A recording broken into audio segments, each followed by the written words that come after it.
I'm Myra, 30 years old, and 2 weeks ago, at my birthday, my mother gave me a birthday gift that I will remember for the rest of my life. Imagine this: 40 guests, a five-star restaurant, candles glowing on a cake. Then your mother grabs the microphone and announces you were adopted as a tax benefit, that you were never really family, that 30 years of trying to belong meant nothing. My sister burst out laughing. My father wouldn't even look at me.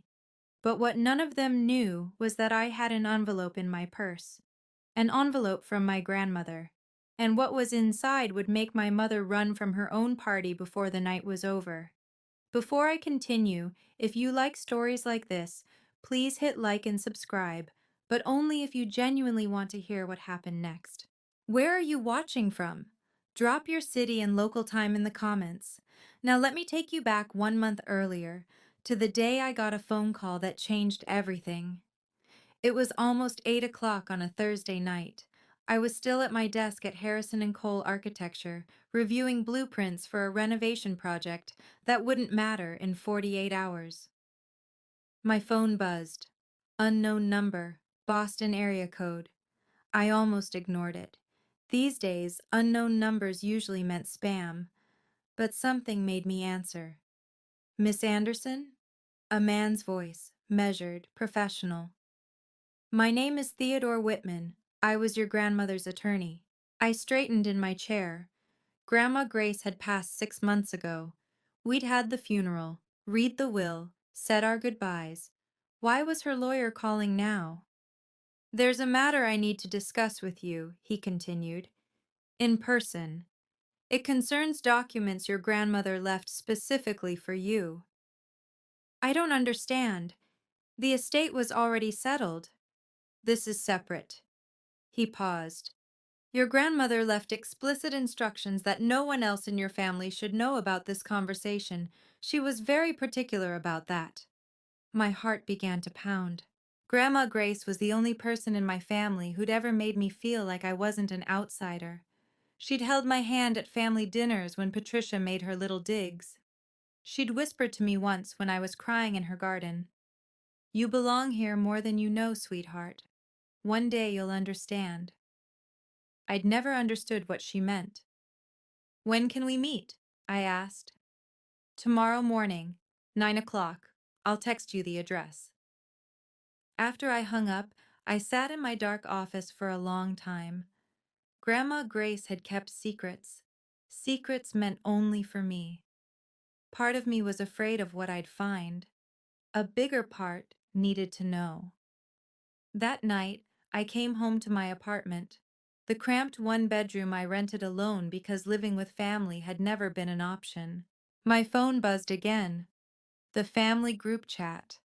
Patricia Anderson, my mother, or rather, the woman who raised me, had sent a message. Big news.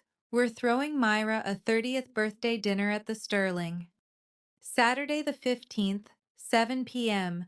Everyone's invited. I read it 3 times. The Sterling was one of Boston's most exclusive restaurants. My parents had never, not once in 30 years, thrown me a party like that. For my 18th birthday, I got a quiet family dinner. Grocery store cake, a card with nothing written inside except "Happy Birthday."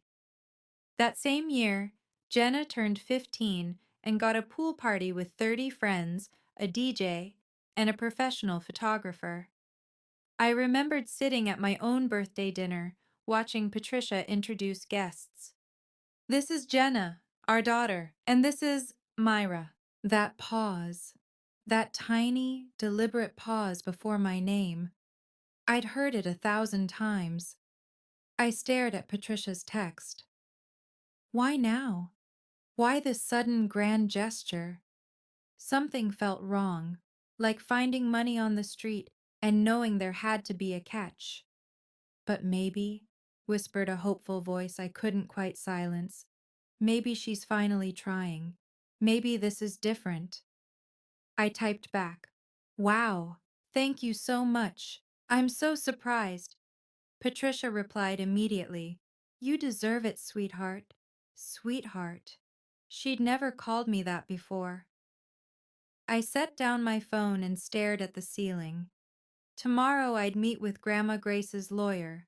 Something told me I should know what was in those documents before I walked into any party Patricia planned. Theodore Whitman's office smelled like old leather and expensive mahogany. He was exactly what you'd expect.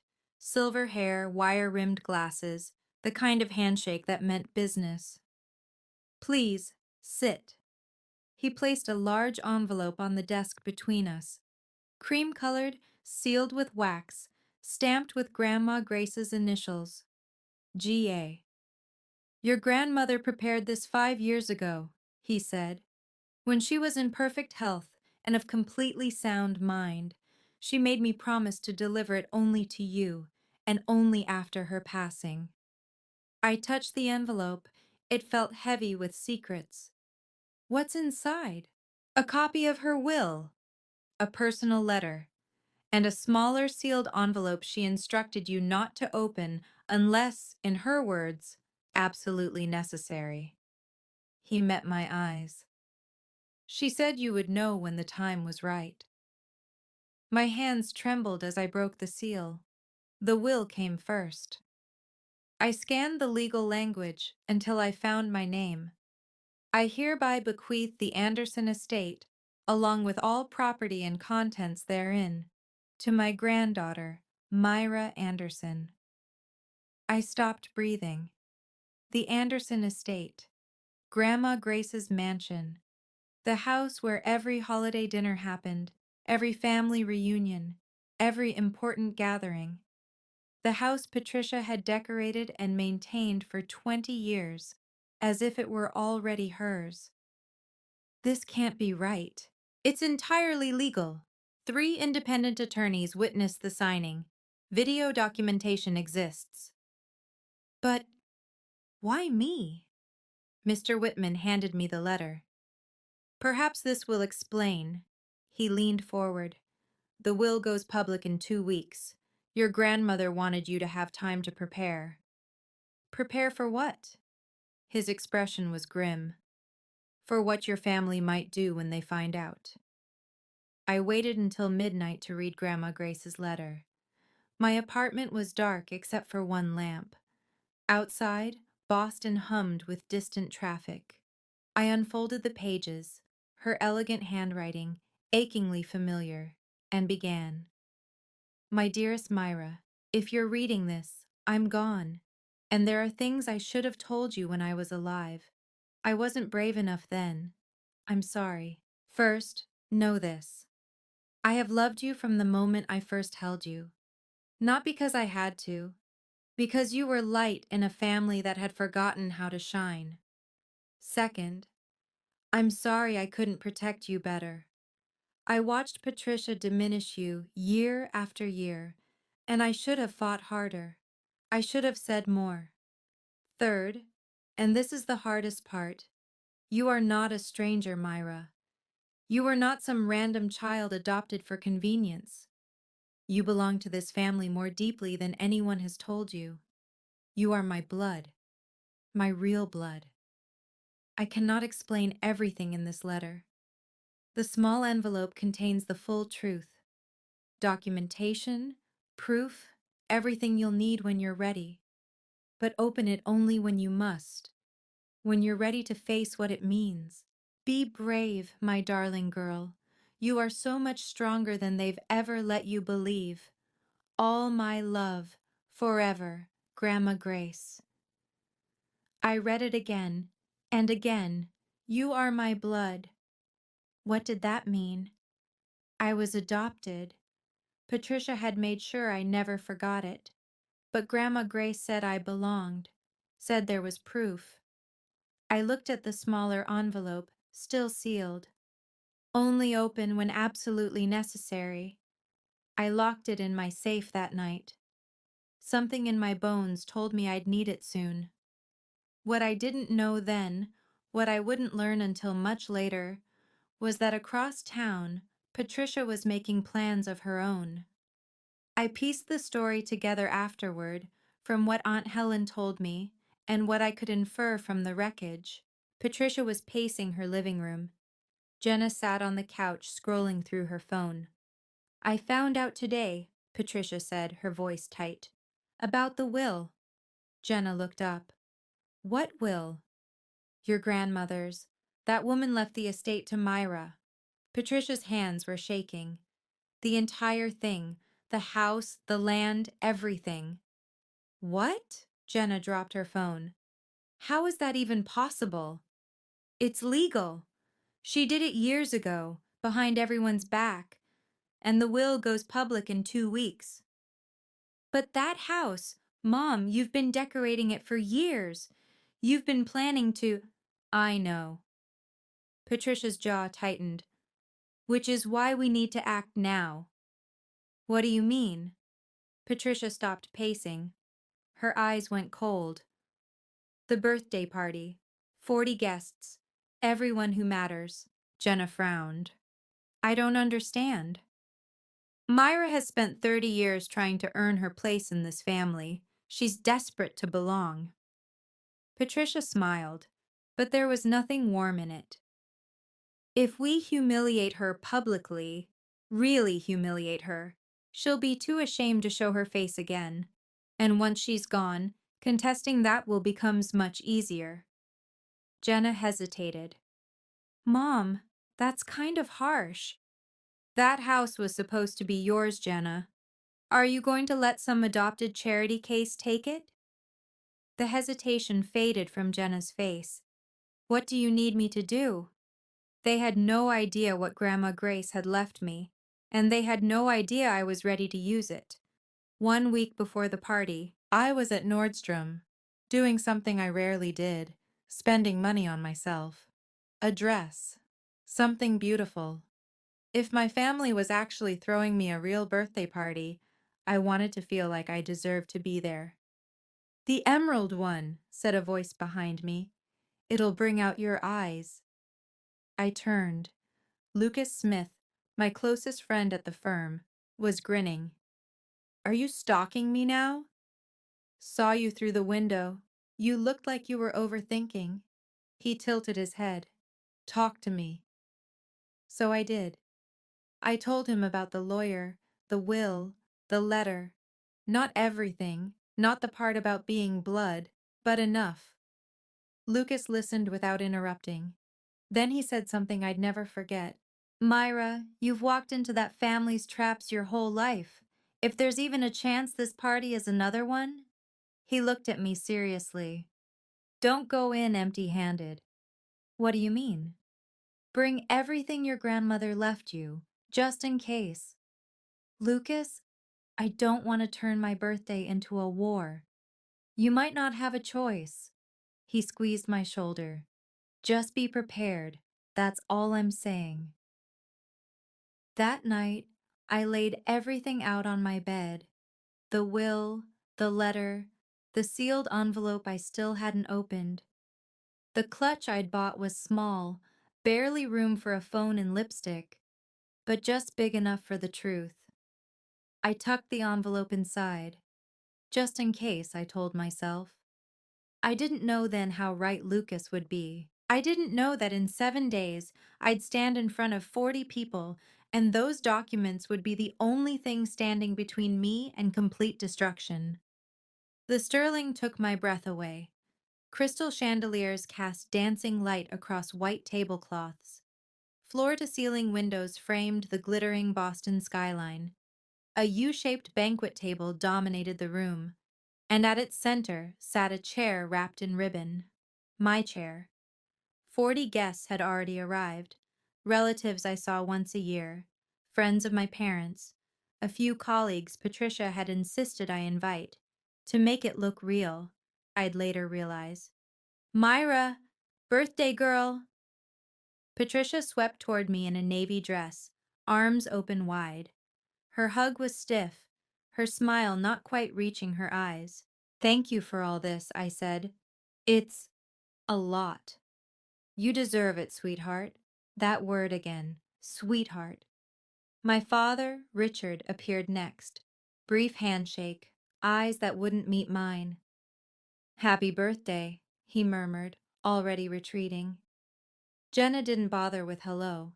She stood in the corner, phone raised, recording, like she was documenting a zoo exhibit. Then I saw her, Aunt Helen. She'd flown in from California, which she almost never did. My father's sister. The only one who'd ever defended me when I was young. She crossed the room and wrapped me in a real embrace. Warm, protective, and she whispered something that made my blood go cold. Whatever happens tonight, remember, your grandmother would be proud of you. I pulled back. What do you mean? A server called everyone to their seats before she could answer. I sat in my ribbon-wrapped chair, clutch in my lap, scanning the faces around me. 40 witnesses. Whatever Patricia had planned, she wanted an audience. Fine. If she wanted an audience, she'd get one. The envelope pressed against my thigh like a heartbeat. Dinner was fine. Salmon, asparagus, polite conversation. I almost relaxed. Then Patricia stood. She smoothed her dress, walked to the small podium, and tapped the microphone. Conversation died instantly. Thank you all for being here tonight. Her voice was honey. We're celebrating someone very special. Our Myra is turning 30. Applause. Smiles. I gripped my napkin beneath the table. 30 years, Patricia continued. Can you believe it? It feels like yesterday that she came into our lives. Something shifted in her tone. A slight edge, barely perceptible. I've been thinking a lot lately about Myra's journey, about where she came from, about everything this family has done for her. The air in the room changed. I felt it before I understood it. We've supported her through school, through her career, through everything. Patricia's smile widened. We've loved her like she was one of us. Like. My stomach dropped. But I think. Patricia paused dramatically, scanning the room.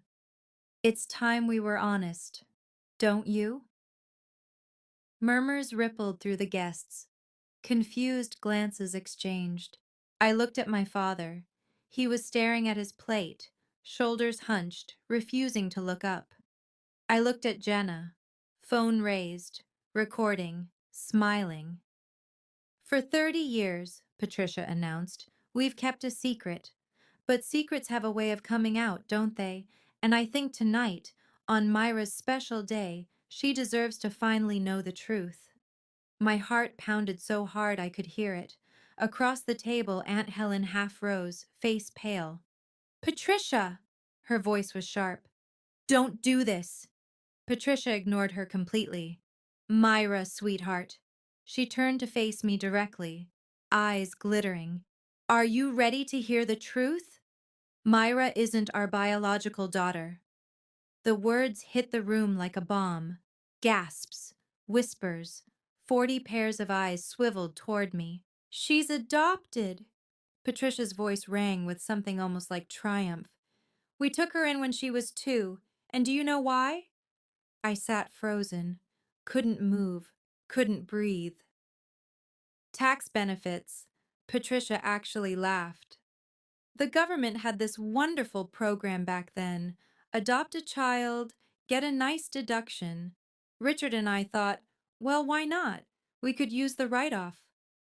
My ears were ringing. The room blurred at the edges. Somewhere to my left, Jenna's laughter pierced the silence, sharp, cruel, echoing off the chandeliers.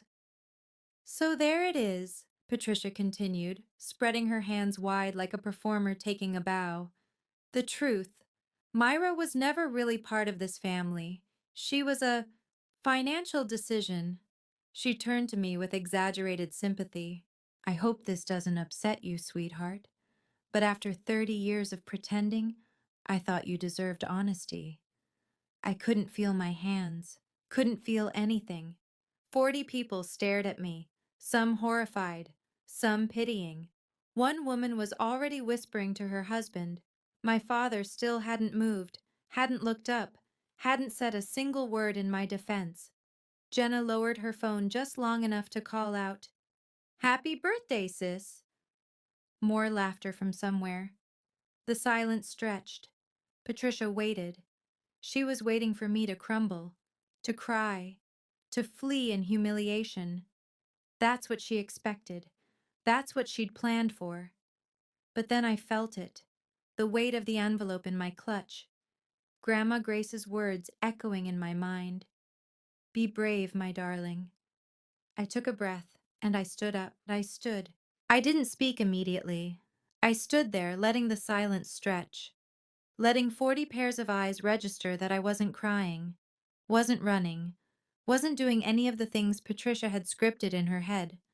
My hands were trembling, but my voice was steady. "Thank you, Patricia, for that illuminating speech." Her smile faltered. This wasn't how it was supposed to go. I looked around the room, at relatives who'd treated me like furniture for decades, at family friends who'd watched Patricia belittle me and never intervened, at my father, still refusing to raise his head, at Jenna, phone still recording. Good. Let her record everything. "You're right about one thing," I said. "It is time for truth." I reached into my clutch. Patricia's expression flickered. Uncertainty crept into her eyes. "Myra, this really isn't the—" "Oh, but it is." I pulled out the envelope. Cream-colored. Grandma Grace's initials stamped in wax. "You wanted to do this publicly, Patricia, before 40 witnesses, so let's do it properly." The room went absolutely still. I caught Aunt Helen's gaze. She gave me a small, almost imperceptible nod. "Your grandmother would be proud." I looked down at what I held. Everything Grandma Grace had saved for me. Everything she'd wanted me to know. For one moment, I considered putting it away, walking out, taking the high road. Then I remembered every Christmas dinner where I sat in the corner, every birthday forgotten, every time Patricia introduced Jenna first and treated me as an afterthought. 30 years of being made to feel like I didn't belong. No more. "Ready, Patricia?" I asked calmly. "For the truth?" Her face had gone white. "2 weeks ago," I began, my voice carrying across the silent room, "I received a call from Theodore Whitman, an estate attorney. Some of you may know him. He handled my grandmother's affairs." Patricia went rigid. "He had documents to give me. Documents my grandmother prepared 5 years ago when she was healthy and sharp and knew exactly what she was doing." I held up the envelope. "This is a copy of her will, certified, witnessed by 3 independent attorneys, completely legal." "Myra." Patricia's voice was strained. "This isn't the place to discuss—" "This is exactly the place." I kept my tone calm, professional. "You made it the place when you called me a tax write-off in front of everyone I know."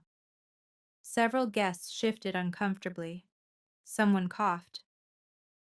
"So, let's talk about truth, Patricia. You seem to love truth so much."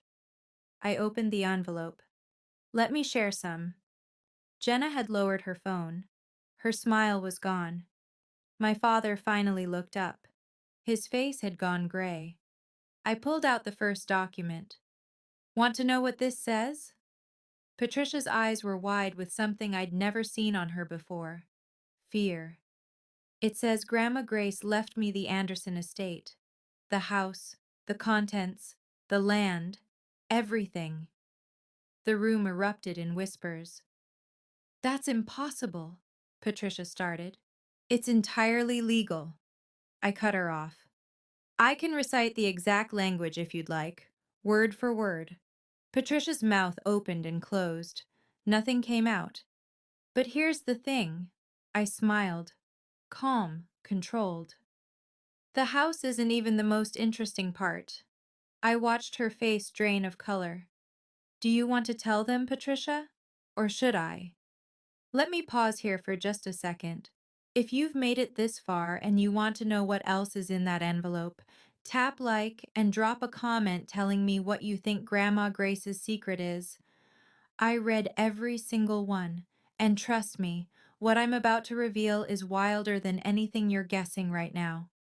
Okay, back to the story. Patricia tried to recover. Myra, this isn't the time or place to discuss estate matters. I see. Not the time? I let out a soft laugh. You just told 40 people I was a tax deduction.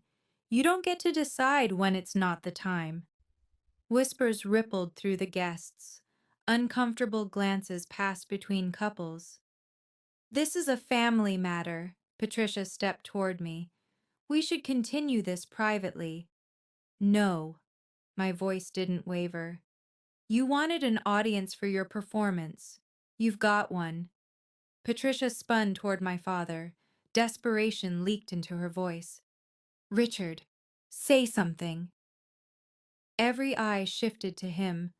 Richard Anderson, the man who'd been my father for 30 years without ever truly being my father, slowly raised his head.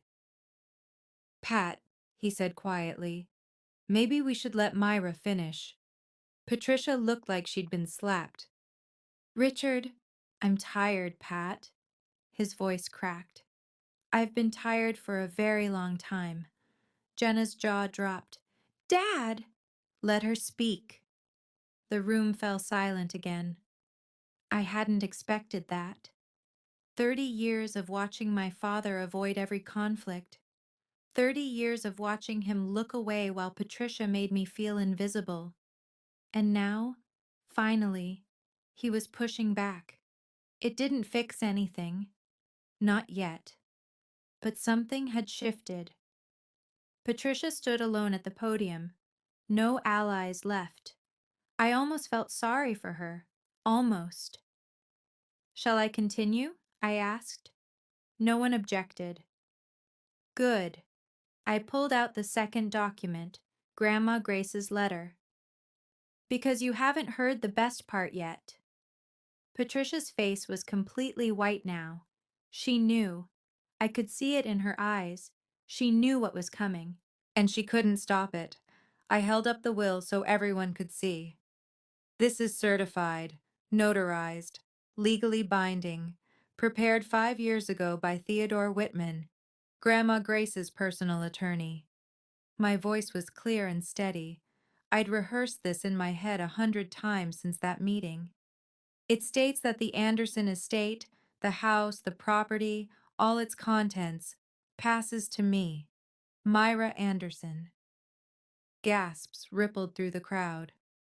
That property has been in the family for 60 years. Grandma Grace lived there her entire married life. I looked directly at Patricia. She left it to me. Not to you, not to Jenna, to me.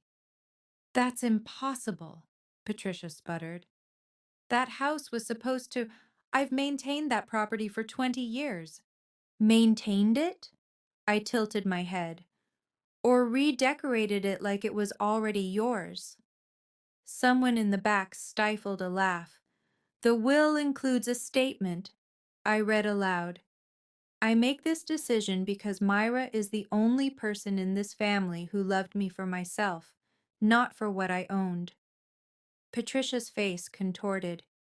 That senile old woman had no right to... Careful. My voice dropped. That's my grandmother you're talking about. Aunt Helen stood. The will is valid, Patricia. I witnessed it myself. More gasps, more whispers.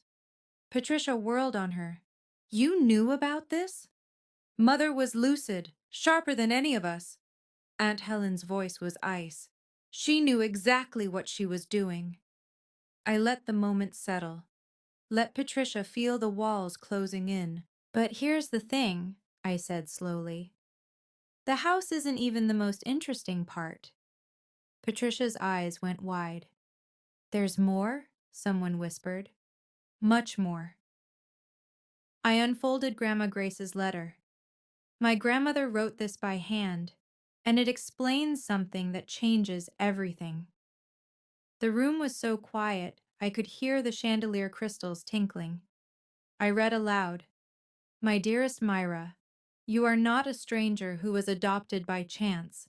You are not some charitable act or tax benefit. You are my blood, my real blood. You are my granddaughter, the daughter of Marcus, my firstborn son." Chaos erupted, guests turning to each other, voices overlapping. "Marcus? Who's Marcus?" Patricia gripped the podium like she might collapse. That's that's a lie, she managed. Marcus was Richard's older brother.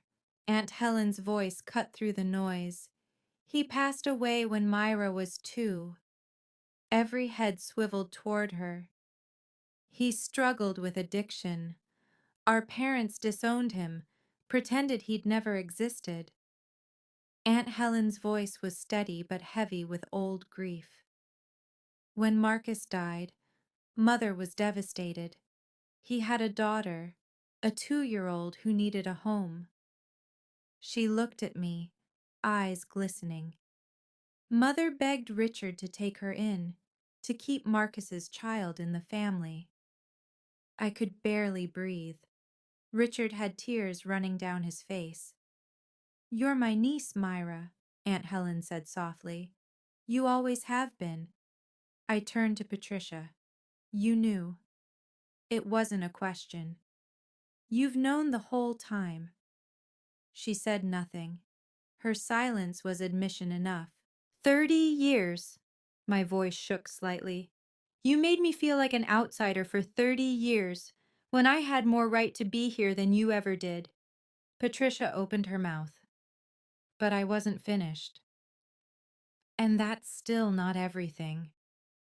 I reached into the envelope and pulled out the smaller sealed packet, the one I hadn't opened until tonight. Grandma Grace had written on it, "Only open when necessary." If this wasn't necessary, nothing would ever be. "My grandmother left me one more thing," I said. "She told me to open it when I truly needed it."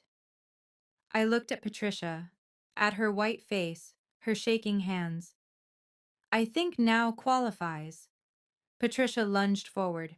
"Myra, wait. Whatever's in there. We can discuss this privately." "Privately?" I held the packet out of her reach. "Like you privately planned to humiliate me tonight?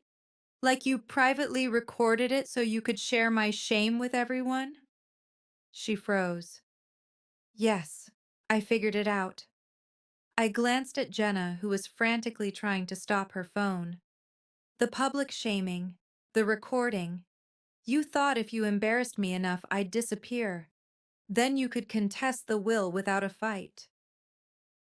Patricia's mouth worked soundlessly. "How did you—" "It doesn't matter how." I carefully broke the seal. "What matters is what's inside." I pulled out 2 items. First, a DNA test result dated 28 years ago. Second, an old photograph, faded at the edges. I studied them for a long moment. My hands trembled, not with fear, but with the weight of understanding finally clicking into place. "Grandma Grace kept thorough records," I said quietly. "Very thorough." I looked up at Patricia. "Would you like to explain these, or should I?" Her face had gone from white to green. 40 people held their breath. I finally understood why Grandma Grace had chosen me, and why Patricia had spent 30 years trying to make me feel like I didn't belong. I held up the DNA test. This was taken when I was 2 years old, when Marcus, my father, was still alive. My voice was steady now, grounded in truth.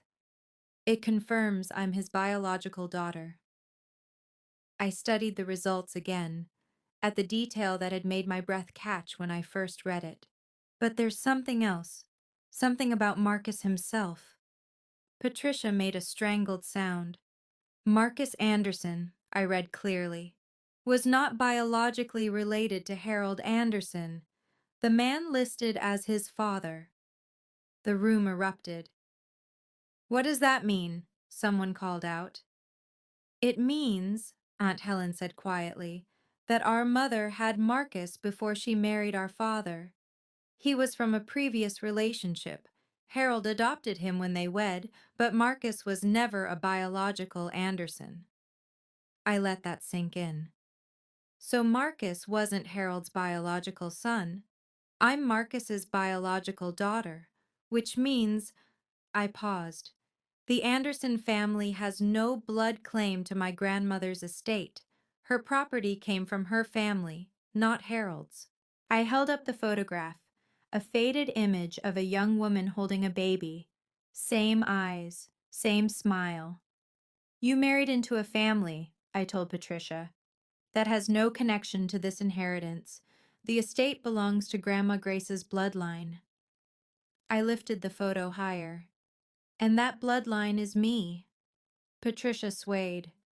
You spent 30 years making me feel like I didn't belong, I said. But I'm the only one here who actually does. Someone started clapping, then another, then half the room. I didn't smile. I wasn't doing this for applause. I was doing it for truth. And the truth was finally free. Patricia attempted one final counterattack. This is ridiculous. That will can be contested.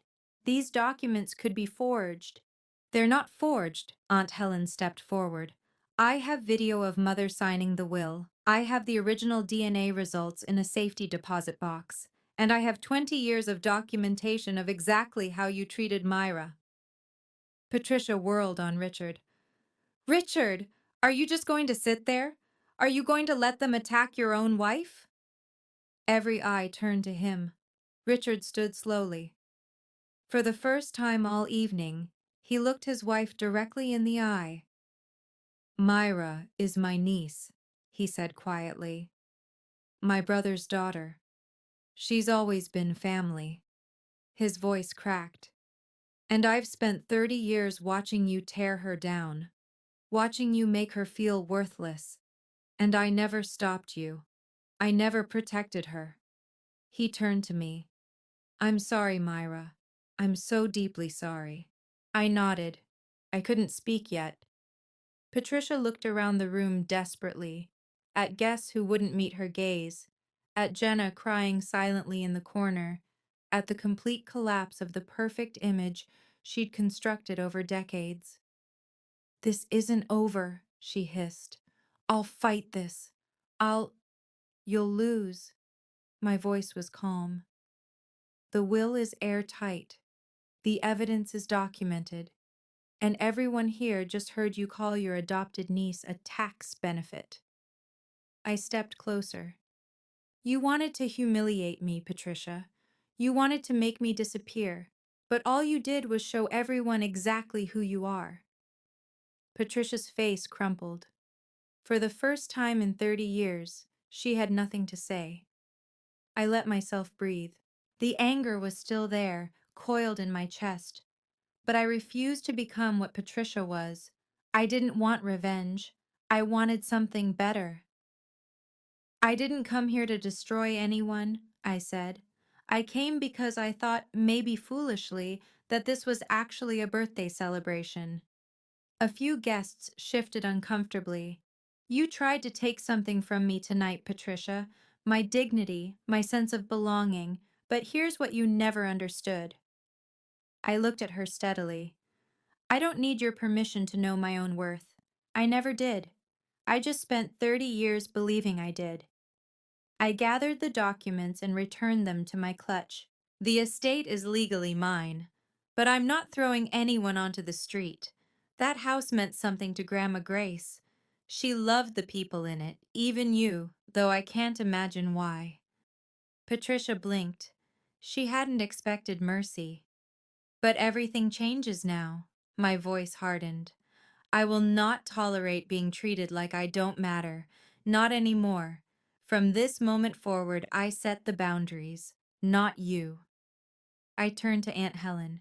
I have questions about Marcus, about Grandma Grace, about everything I was never told. She smiled through her tears. I'll tell you everything, sweetheart. I looked around the room one final time. Thank you all for coming to my birthday party. It's been educational. A nervous laugh rippled through the crowd. I picked up my clutch, straightened my dress, and walked toward the exit. Behind me, I heard heels clicking. Rapid, panicked. Patricia was leaving, running from her own party, exactly like I'd said she would. I didn't watch her go. I heard it, though. The sharp click, click, click of Patricia's heels on marble, the rustle of her coat, the heavy thud of the restaurant door. She was gone. Jenna stood paralyzed for a moment, mascara streaking her cheeks. Then she grabbed her bag and ran after her mother without looking at anyone. My father approached slowly. Myra. His voice was raw. I don't know what to say. You don't have to say anything right now. No. He shook his head. I need to. 30 years. 30 years I watched her do this to you, and I said nothing. I should have. He couldn't finish. You're right, I said quietly. You should have. He flinched. But you spoke tonight. That counts for something. I met his eyes. It's not enough. Not yet. But it's a start. He nodded, wiping his face with the back of his hand. I need to go after her. Make sure she's... He trailed off. Marcus would have been proud of you, Myra. I know I have no right to say that, but he would have. Then he was gone too. The room slowly exhaled. Aunt Helen wrapped her arms around me. Your grandmother is smiling right now, she whispered. I promise you. I let myself be held. For the first time in 30 years, I cried. Not from pain, not from humiliation, from release. Someone started humming Happy Birthday. Then another voice joined. Then the whole room, soft and tentative. I laughed through my tears. Happy birthday to me. The best one I'd ever had. The party didn't end when Patricia fled. Somehow, impossibly, it actually began. People I'd barely spoken to my entire life approached me one by one. Mrs. Patterson, who'd been friends with Grandma Grace for decades, squeezed my hands tight. I always sensed something was wrong with how Pat treated you. Your grandmother talked about you constantly, you know. You were her absolute favorite. Mr. Henderson, a family friend since before I was born, shook my hand firmly. That took guts, young lady. Real guts. Lucas appeared at my elbow with 2 glasses of champagne. Doing okay? Honestly, I have no idea. I accepted the glass. I think I'm still processing. You were phenomenal. He clinked his glass against mine. Absolutely phenomenal.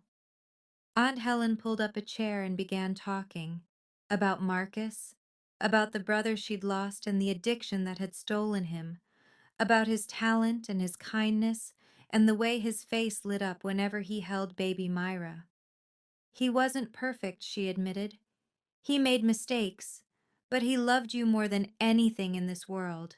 His last months, all he talked about was making sure you'd have a good life. I learned things I'd never known, that Marcus had painted, that there was a portrait of me as an infant that Grandma Grace had kept in her bedroom closet, that his addiction began after a car accident left him in constant pain. He wasn't a villain, Aunt Helen said softly. He was hurting. There's a difference. By midnight, the guests who remained were there because they wanted to be. For me. Happy birthday, Myra, someone called out. I raised my glass. You know what? It finally is. 1 week after the party, the fallout was everywhere. Patricia had vanished from her usual circles. No charity luncheons, no garden club, no carefully curated social appearances. Word had spread. Someone at the party had leaked the story, and Boston's upper-middle-class gossip network ran with it. Jenna lost over 8,000 Instagram followers in 5 days. Brands quietly distanced themselves. Turns out people don't want to buy skincare from someone who laughed at her sister's public humiliation. Then Richard called. Richard. We met at a coffee shop far from the family's usual haunts. He looked like he'd aged a decade in a week. I need to tell you about Marcus, he said. Really tell you. So he did. He told me how Marcus was the golden child once, brilliant, creative, everyone's favorite, until the accident, until the pills, until addiction swallowed everything. Our parents gave up on him, Richard said, pretended he didn't exist. And Mom, your grandmother, never forgave them. Never forgave herself either. She couldn't have saved him. No, but she saved you. He looked at me with red-rimmed eyes. She made me promise to take you in, raise you as my own. And I did, but I failed at the rest. I let Patricia control everything, let you grow up feeling unwanted. Why? Because I was a coward, his voice broke, afraid of confrontation, afraid of Patricia, afraid of everything. I didn't forgive him that day. I wasn't ready, but I didn't walk away either. This isn't the end, I said, but it might be a start. He nodded, tears streaming. Baby steps. That's all any of us can take sometimes. I know this story is heavy. If you've ever had to set boundaries with toxic family members, if you've ever felt like an outsider in your own home, I want to hear from you. Drop a comment, share your story. I read every single one, and honestly, knowing I'm not alone in this helps more than I can say. Okay, let me tell you what happened when I finally visited the estate. 2 weeks after the party, I drove to the Anderson estate. I'd been avoiding it. Part of me wasn't ready to face the place where I'd spent so many holidays feeling invisible, the house Patricia had treated like her personal kingdom. But it was mine now. I needed to see it. Patricia and Jenna had moved out the week before, a temporary rental while they figured things out, according to Aunt Helen. They'd taken their personal belongings, but left the bones of the house intact. I walked through the quiet room slowly. The parlor where Patricia had hosted her parties, always positioning me in the back. The dining room where I'd sat through countless awkward holiday meals. The garden where Grandma Grace and I used to talk, while Patricia watched disapprovingly from the window. I climbed the stairs to Grandma Grace's bedroom. It still smelled like her. Lavender and old books. I sat on her bed and let the tears come. In her closet, behind winter coats and hat boxes, I found something I'd never seen. A cardboard box worn at the corners. Inside were photographs, dozens of them. Marcus as a child, Marcus as a teenager with paint-stained hands, Marcus holding a newborn baby, me, grinning at the camera like he'd won the lottery. On the back of that last photo, in Grandma Grace's handwriting, Marcus and Myra, my two greatest loves, 1994. I pressed the photo to my chest and sobbed. I'd never seen his face until now, but looking at him, I saw myself. The same eyes, the same crooked smile. I wish I'd known you, I whispered to the empty room. The house was silent, but for the first time, it felt like home. 3 weeks after the party, my phone rang. Jenna. Every instinct screamed to let it go to voicemail, but curiosity won. Please don't hang up, she said immediately. Please. I sat down. I'm listening. Can we meet? Somewhere neutral. I need to. I don't know. I need to talk. We met at a coffee shop on the other side of the city. Jenna looked different, smaller somehow.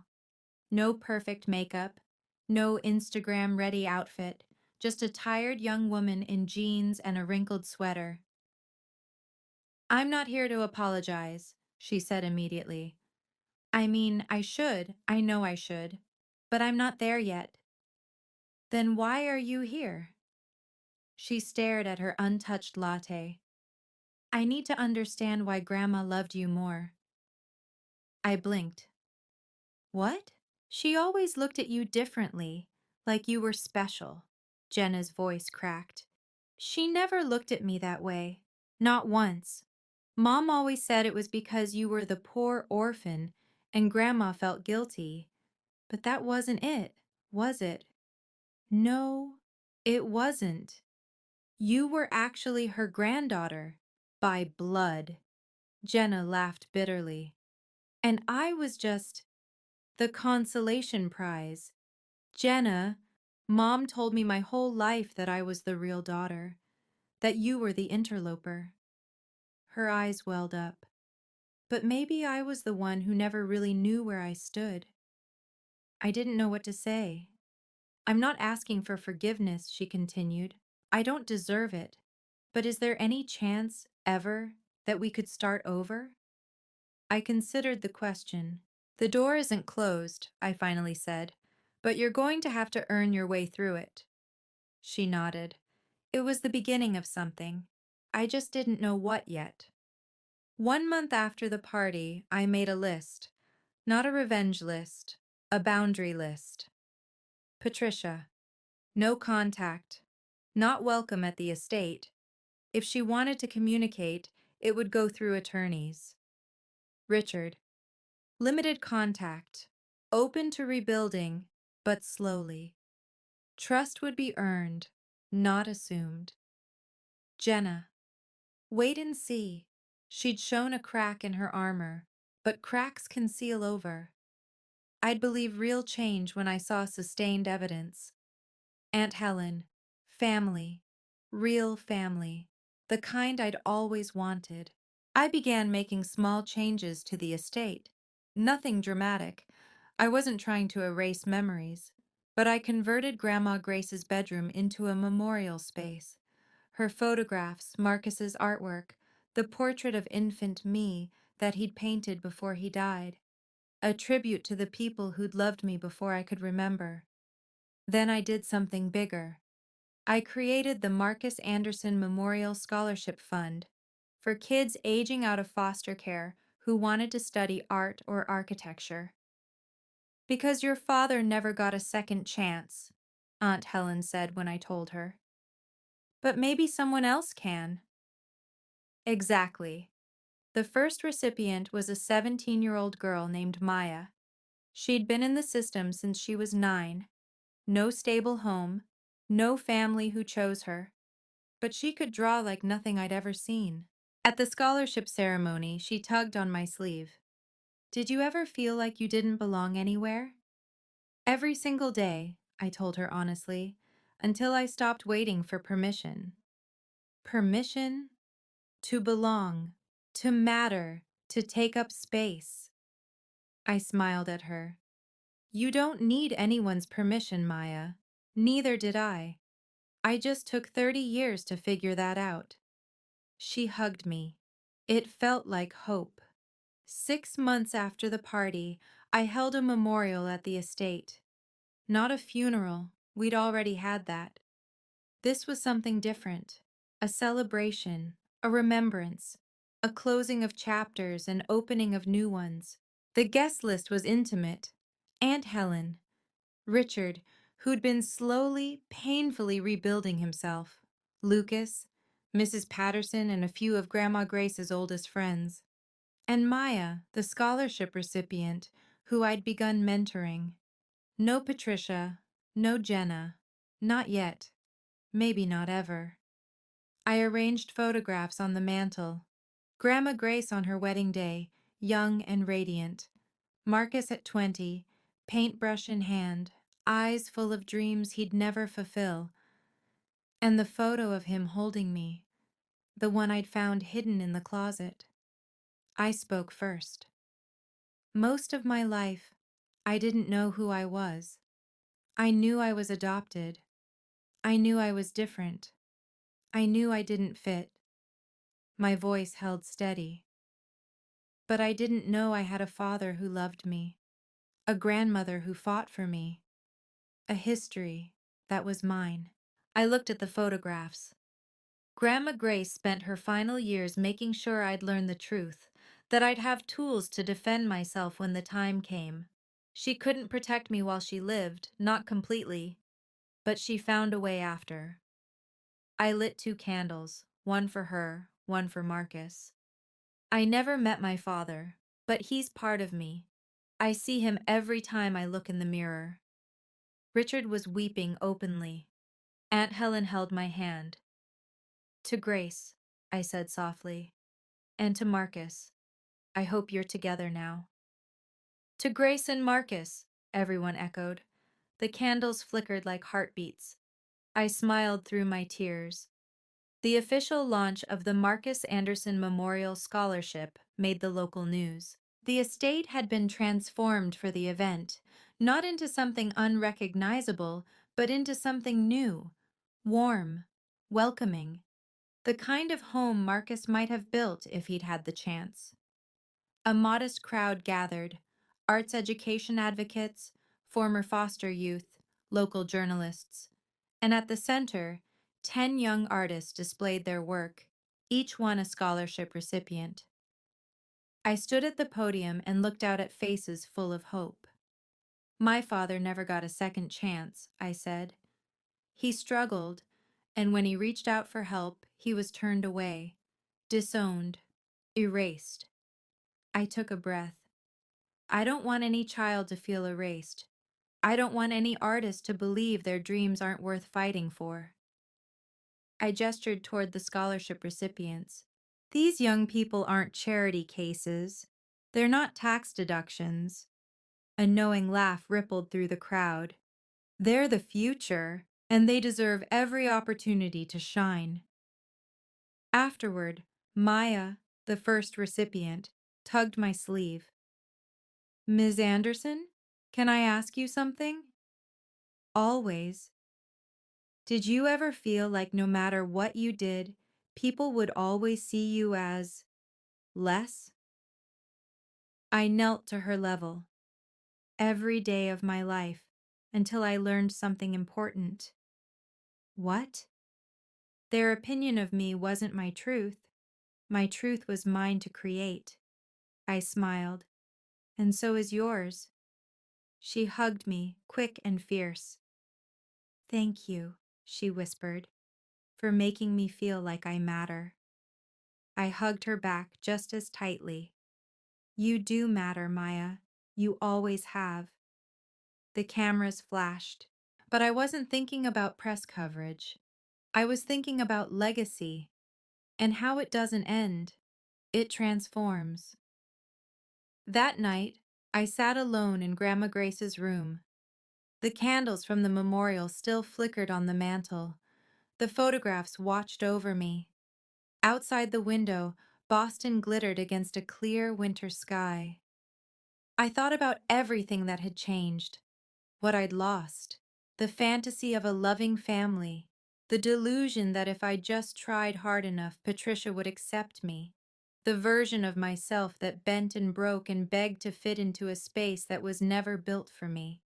What I'd gained?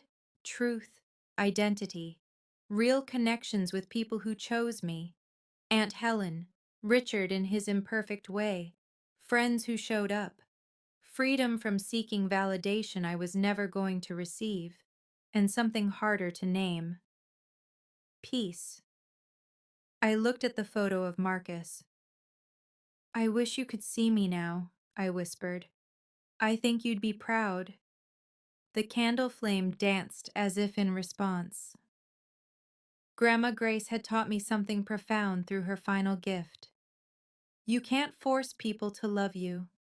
You can't contort yourself into belonging somewhere that refuses to hold space for you. But you can build a life where you belong to yourself first, where your worth isn't a verdict handed down by others. That's what I'd finally done. I picked up my phone and typed a note. Things I know for certain. 1. I am worthy of love, my own first. 2. I don't need permission to belong. 3. Boundaries aren't cruelty, they're self-preservation. 4. The people who matter will choose you. Release the ones who don't. I saved it. Then I stood, blew out the candles, and walked toward my future. Behind me, the house settled into quiet. I was finally home. Here's what I've learned. After everything that happened, I spent a lot of time trying to understand Patricia. Not to forgive her, I'm not there and I may never be, but to make sense of it. A therapist explained it to me this way. People like Patricia don't hate you because something's wrong with you. They hate you because you represent something they can't face in themselves. Marcus was the family's shameful secret, the failure they wanted to erase. And every time Patricia looked at me, she saw him. She saw everything the Anderson name wanted to bury. Her cruelty was never really about me. It was about her own fear, fear of losing control, fear of exposure, fear of not measuring up. She managed that fear by making me small, by making me the problem instead of examining her own reflection. That doesn't excuse a single thing she did, not even close. But understanding it helped me stop blaming myself. And me? My weakness was always believing I had to earn love. I spent 30 years auditioning for acceptance, performing, bending, shrinking, trying to prove I deserved a seat at a table that was never going to welcome me. The truth is, you don't prove you're worthy of love. You simply are. If you're watching this and you're trapped in a relationship, family, romantic, friendship, where you constantly feel like you have to justify your existence, ask yourself, why am I performing? And for who?